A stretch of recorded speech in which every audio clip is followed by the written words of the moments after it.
welcome back to the channel, and if you're new here, thanks so much for joining. My name is Misty, and if you are not part of the Raven family, go ahead and hit that subscribe button so that you can become part of the Raven family. If you hit that notification bell, it's going to notify you when new videos go live on the channel.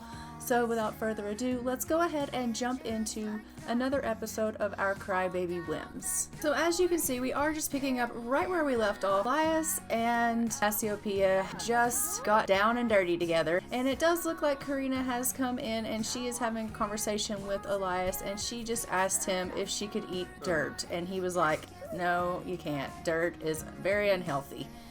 So we are just gonna go downstairs. Everyone is kind of feeling a little bit peckish, and not for dirt. No, not for dirt. They actually want real food. So they're just gonna grab themselves a bite to eat, and then we're going to have Cassiopeia here go ahead and cook up some food for everyone to get themselves some food in their tummy. So she's gonna do that. It does look like Elias is feeling quite flirty this morning after their little tryst that they had, and he helped himself to a little bit of food, so he's not gonna partake in what she's cooking. But look at him, look at her, like, maybe we can make this work. Maybe it's all gonna actually work out okay, he's thinking. You know, maybe we can put this behind us. And you know, he's upset by the whole turn of events. He can't, you know, forget what happened, but he's thinking, maybe, just maybe, we can move forward. Maybe I can, you know, maybe one day forgive at least. If she's willing to be sorry and she's willing to move forward, maybe, just maybe, we could make it work. And, you know, I don't know that he's actually thinking about the fact that, you know, at the end of this, there's gonna be another man's baby. But right now he's just thinking, like, she's making an effort, and if she can make an effort, then I can certainly go ahead and try to make an effort. So, and he is certainly trying, folks. He is definitely trying. Look at, they're like, woo, wow. She's like, woo, okay, okay, that was electrifying, but let me go ahead and sit down here. She's like, I really do need to get something in my belly, Elias. I'm quite famished this morning, but, well, that just really came out of nowhere. And he's like, sorry about that, Cassiopeia. I just, seeing you standing there, I couldn't help myself. And she's like, don't have to apologize, Elias. I mean, I don't know where it came from, but I'm not complaining. And he's like, I just was, you know, thinking to myself that, you know, if you're willing to give this a chance, then I'm willing to give this a chance. And she's like, you know, I think that we have ourselves an uphill battle, but if you're willing to put what happened behind us, then I'm willing to do that as well. And he's like, okay. So Elias is just going to give little Davis a bath, and lo and behold, Mom has shown up at the door. So we're just going to go ahead and invite her in and let her come and visit for a little while. But then we get a call from Penelope asking if she can come over. And so we're like, okay, sure. We might as well go ahead and have this talk with Penelope and let her know that we are expecting her husband's baby.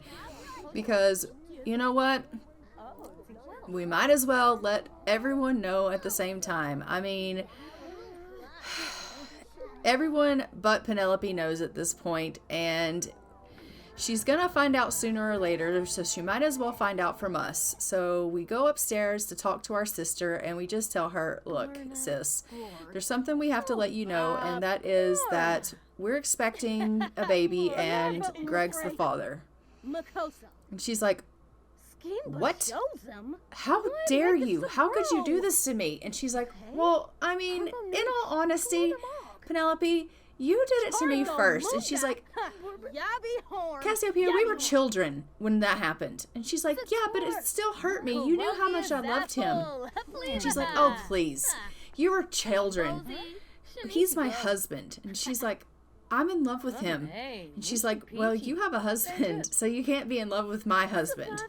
And she's like, I'm having his baby. And she's like, I don't care if you're having his baby. You can't have my husband and your husband. You can't have them both. So you're going to have to figure it out. And this friendship of ours is over. I don't care if you are my sister.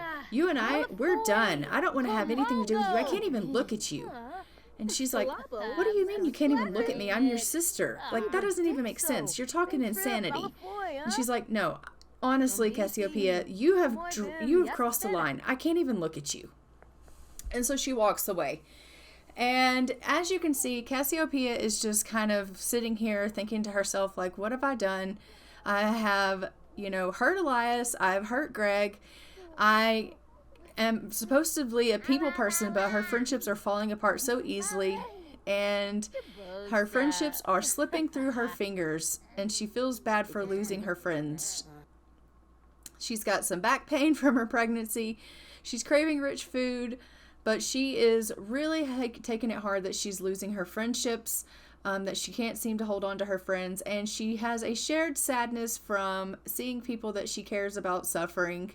And as you can see, we are in our 3rd trimester and we should be giving birth at any time. So not only are all of her relationships around her unraveling, but she is about to have this baby. And she is like, what am I going to do? Like, I have Elias and he's telling me that he, is willing to work on this, but I'm about to have another man's child. So is he actually going to stick through and stick with me? And I have a sister that doesn't want to have anything to do with me. Greg doesn't want to have anything to do with me. He told me not to darken his doorstep. And I'm about to have his baby, So she's like super upset by all of these turn of events. Elias won't let her have anything to do with Greg. So she is really, really struggling when, lo and behold, who comes sauntering up the drive but none other than the one person she's not supposed to be seeing in the first place. That's right. Greg has shown up to the house, and he's not even supposed to be having anything to do with Cassiopeia, but his wife is here, and he has just shown up to the house. So this will be the first time that Cassiopeia has seen Greg since Elias has told her that she is not to have anything to do with him. So as you can see, he's invited him in because that's Elias, and he's a nice guy.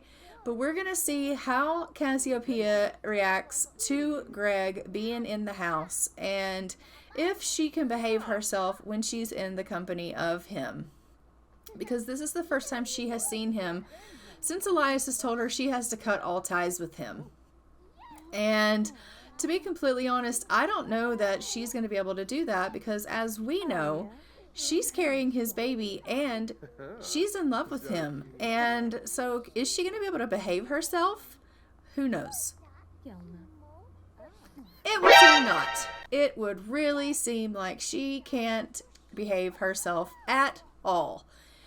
She just can't help herself because she does have feelings for him. And so whether Elias tells her that she can't have anything to do with him or not, I don't think that she really can help herself or that she really cares.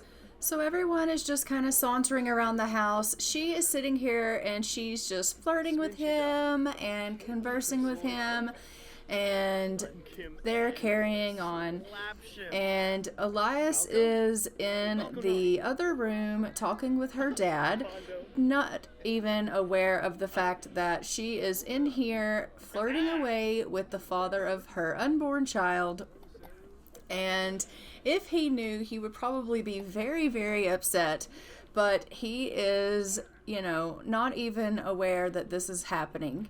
And she is just, continuing on with her behavior that got her into this mess in the first place. Oh no, and she's had an accident on herself, so now she's disgusting, and we love that for her. No, we don't, Misty, we don't. So she is gonna have to go and have herself a shower and get herself cleaned up. And he is asking Greg, like, tell me about Cassiopeia, and he's like, oh, I haven't had the pleasure of meeting Cassiopeia. Really, Greg? Bruh. Really? Come on now. We know that's not true. And he's like, really? Come on, Greg. why do you have to talk such bullshit? Like, and he's like, no, really, we're not very close. And he's like, you guys were dating in high school. You literally are married to her. Like, come on. And he's like, it's fine, Elias. You don't have anything to worry about. There's nothing going on with us. He's like, yeah, okay. Meanwhile, she's up here and she is just, trying to cool down a little bit from the fact that she's realizing, like, the more she thinks about it, the more upset she is that she can't have anything to do with Greg, even though he's like, God, you smell. Why are you trying to love on me when you smell like that? Go clean yourself up. And she's like, I'm sorry. I had a bit of an accident. He's like, well, go clean yourself up. So she's going to have herself a bit of a bath here. And while she's bathing, she's thinking to herself, this is all Elias's fault. He's the one that told me that I can't have anything to do with Greg, and I still have feelings for him. So she's going to go in there and she's going to say to Elias, I know you're spying on me. I know that you are watching every move that I make, and I don't appreciate it. And so she's feeling a personal rift with him. Like, she's got a festering grudge, and she's enraged by the fact that she thinks that he's watching her every move. And she can't stand the fact that she can't be with Greg. And she's pissed. Like, she's talking to Greg right now, and she's like, it isn't right. I'm carrying your baby. I should be able to talk to you. I should be able to be with you if I want to be with you. I understand that he's my husband, but we're having a child together. He can't just push you out of my life. He can't just tell me that I can't have anything to do with you. This is your child that I'm having. Like, he can't do that. What if you want to have a relationship with this baby? I want you to be a part of this baby's life. I'm in love with you, and you should be able to be a part of this child's life. How can he just tell me that I can't have anything to do with you? Look at look at Tevin. He's like, whoa, what just happened? And Karina's like, why are you guys all in my room? And Greg's like, okay, I think now is maybe not the time for us to have this conversation with all the children around. We can discuss this some other time, Cassiopeia. And she's like, I don't want to discuss this some other time. I want to discuss it now. I'm seriously angry. How can he tell me what to do? This is my life. This is our child. And he's like, I think you need to calm down. Now's not the time. She's like, I'm just going to go and I'm just going to calm down. Clearly no one's listening to me. Meanwhile, everyone has gone off to bed except for little Tevin, and Greg here is just still here at the house. So he is going to give Tevin a bath, and then, I don't know why he's giving Tevin a bath, but I guess he's like, come on, Tev, you are clearly needing someone to take care of you, and everyone else clearly has neglected you, so I'm going to take care of you while I'm here. And so he's going to give him a little bath, and then Greg is going to head on home. These guys are all fast asleep. They didn't even think about poor little Tev. He was just neglected, the poor little fella. So Tevin's going to get his bath by Greg, and then he's going to grab himself something to eat, and then he'll head off to bed himself, all by his lonesome, the little independent bean. And Greg will head on home to where he's supposed to be with Penelope. And so, yeah, it's really strange, but it shows that obviously Greg loves kids and would be thrilled to be a parent. So it is really, really sad that Elias has blocked him out of this child's life and said, you can't have anything to do with Greg. You can't have anything to do, like, he can't be a part of this child's life. He can't be part of your life. And so to see that interaction that he has with Tevin, and to know that he is basically being cast out of his own child's life, is really, really sad, to just give you that perspective. It is the next morning, bright and early, about 1 o'clock in the morning, and Cassiopeia is up, and she is just getting herself something to eat here. She is feeling a little bit peckish, so she is grabbing herself some caprese salad, and then she is going to need to go ahead and go to the washroom here. And she is very, very pregnant. Very, very, very pregnant. She is in her 3rd trimester. She could go into labor at any time. And so I think that, we are definitely on the home stretch here. I would assume that it would be at any present moment that she could go into labor. We are literally just waiting for her water to break, and then she will be able to have this baby. And I think that she is quite anxious about it, because part of her is like, even though Elias told me that I can't have anything to do with Greg, if I go into labor, I'm not doing it by myself. So I think part of Cassiopeia is like, when I go into labor, I'm inviting Greg to come with me. He's going to accompany me. I am letting him be a part of this birth. And so she's already planned that she's inviting him. She's like, I'm doing it. Like, I don't care what Elias has to say.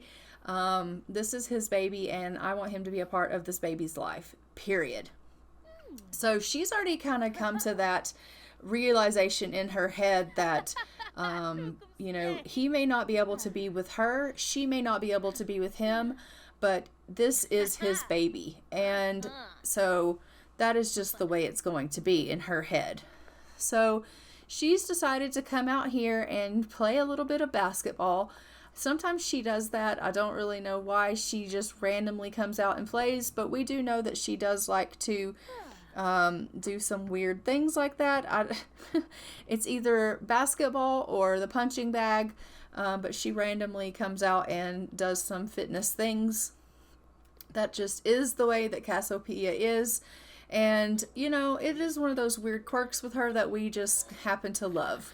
But it does look like she is just trying to get a little bit of things clean. Maybe she is going through one of those nesting spurts.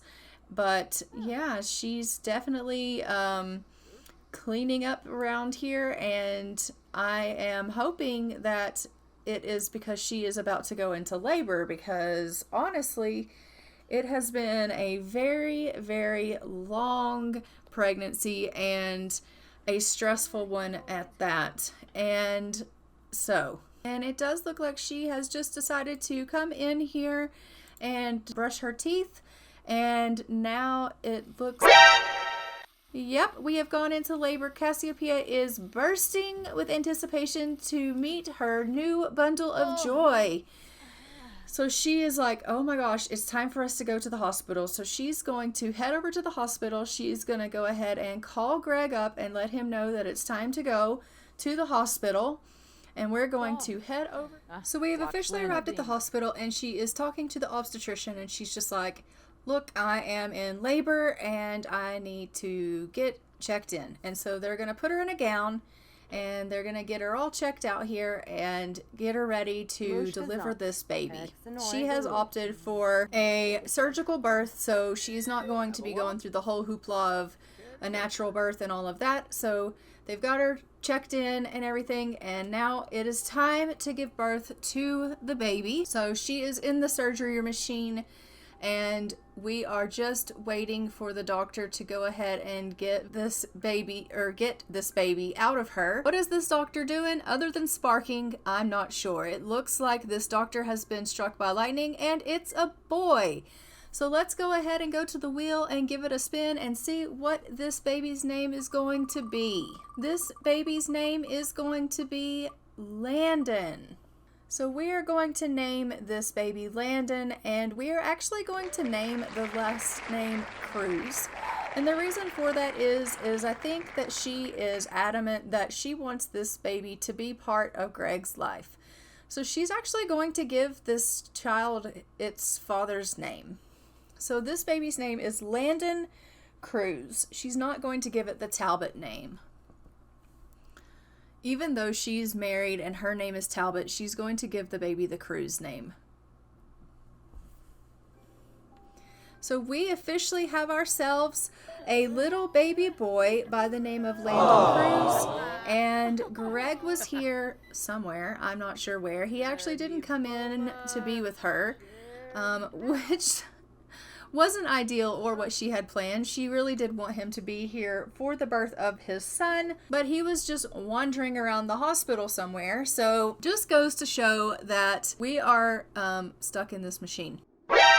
Just let's stop for just a second, and we're stuck in this machine. Doc, can you get us out of this machine, please? We don't want to stay in this machine for forever. There we go. Oh, so we're going to go ahead and pay the bill, but it does look like we did receive some child support for Landon in the amount of 2,728 simoleons, and that has gone into our household funds to go towards bills.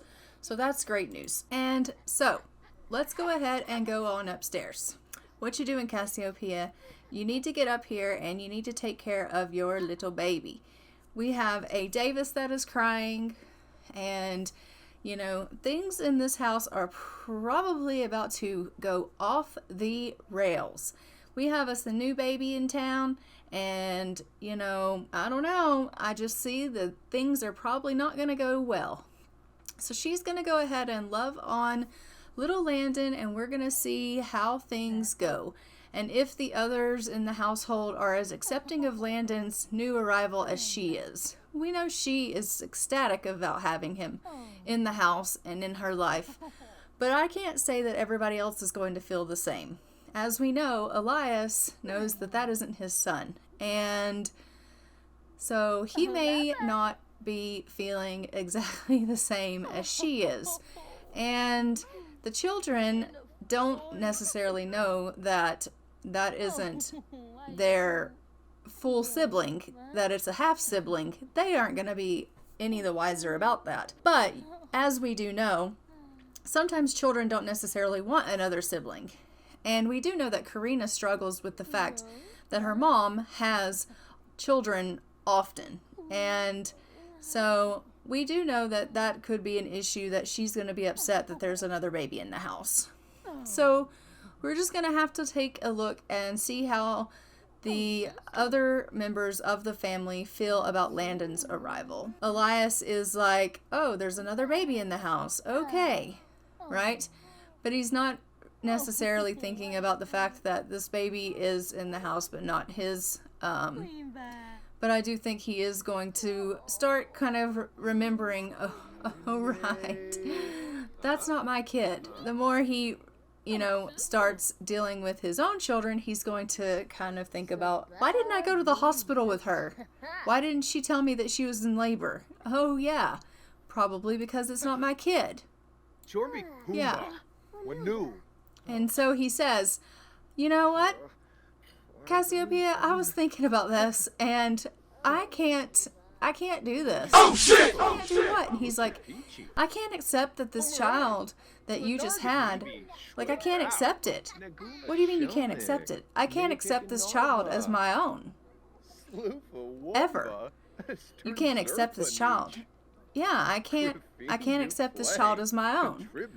This child is not mine. And, you know, it just hit me when I was, you know, going through flashcards with Davis that if this was my child, I would have gone to the hospital with you. I would have held your hand. I would have been there for you when you gave birth. And he's like, but I love you still. And she's like, don't talk to me. Don't even look at me. Like, I can't even look at you right now. And she's walked away. And the most upsetting that she is about this is that they had just previously, the day before, had this conversation that, you know, if she was willing to try, then he would be willing to try, and that he would try to put it behind him, and he would try to, you know, work with her, and maybe he wouldn't be able to completely forgive, but he would, you know, or forget, but he would try to forgive her. And Cassiopeia believed him, and she was really trying. And here it is the very next day, and she's given birth to this baby, and now he's like, no, I can't do it. Unwanted sibling. So, yeah, she does not want this baby, and she is upset because there's an unwanted sibling. So Karina is not happy about the fact that there is a little Landon. I kind of figured that that was going to be the case. And so that's a little unfortunate. So we have Elias, who is not accepting of Landon. We have Karina, who is not accepting of Landon. It's really unfortunate all the way around. And as you can see, she is just kind of walking past Elias, giving him the cold shoulder. She has a festering bitterness. She cannot stand the fact that he has rejected her child. She is sad about this and can't believe that he has clearly expressed that he has rejected her child. And she is giving him a piece of her mind. She is like, I cannot believe you would say this, you would do this. I thought we were going to try. I can't do this anymore. You and I don't think we're going to be able to do it. I want to separate. I can't be in a relationship with someone that will not accept a child that is part of me. I understand that this child isn't part of you, but this child is part of me. And if you love me, then you should be able to accept this child. So we have officially gone through a temporary separation, and it says they're now separated. The status represents a potentially temporary break in a relationship.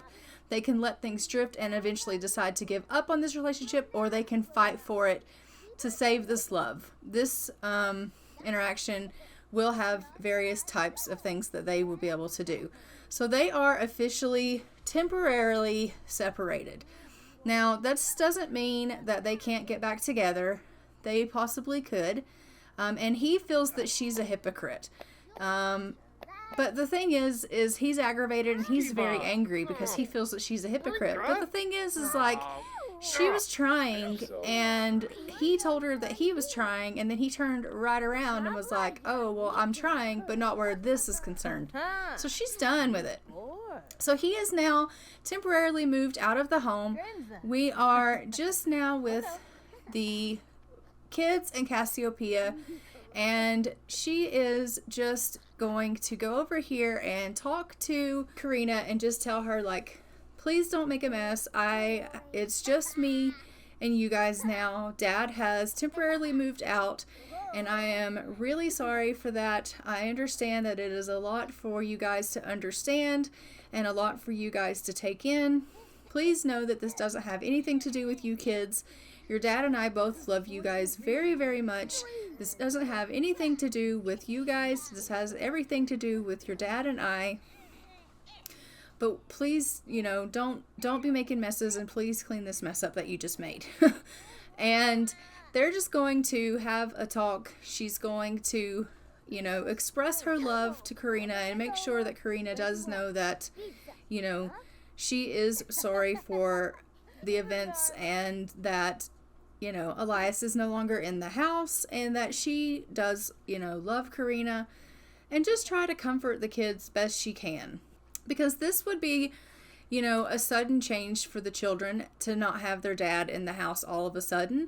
And something that kids sometimes wouldn't understand. And, a separation would be hard on children, no matter what their age.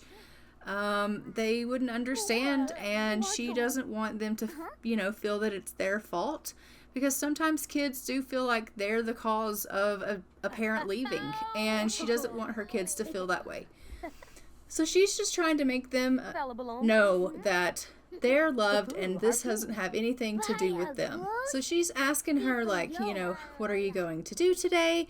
And just trying to, try to make this seem like any normal old day. Tell me about school. Tell me what you're wanting to do for the day. And, what is it that you're wanting to do when you grow up? Have you made any, plans with that? And she's literally just trying to cheer up Karina and, the children. Clearly, Davis is in a bad way. He is feeling very angry. And Karina just says, I want to become a veterinarian so I can spend my day with animals and have the ability to relieve their suffering. I'd be the happiest. So she's just telling her mom what it is that she wants to be when she grows up. They're just having a lovely conversation together. Davis is very unhappy. He just realized Landon's here. He is not happy about having a new sibling. So now he is sad on top of being angry. So he is just not in a good way at all. That being said, I do think I am going to go ahead and leave this episode here. Don't forget to like, comment, and subscribe. Hit that notification bell so that you are notified when another episode goes live. And let me know in the comments below what you thought of this episode.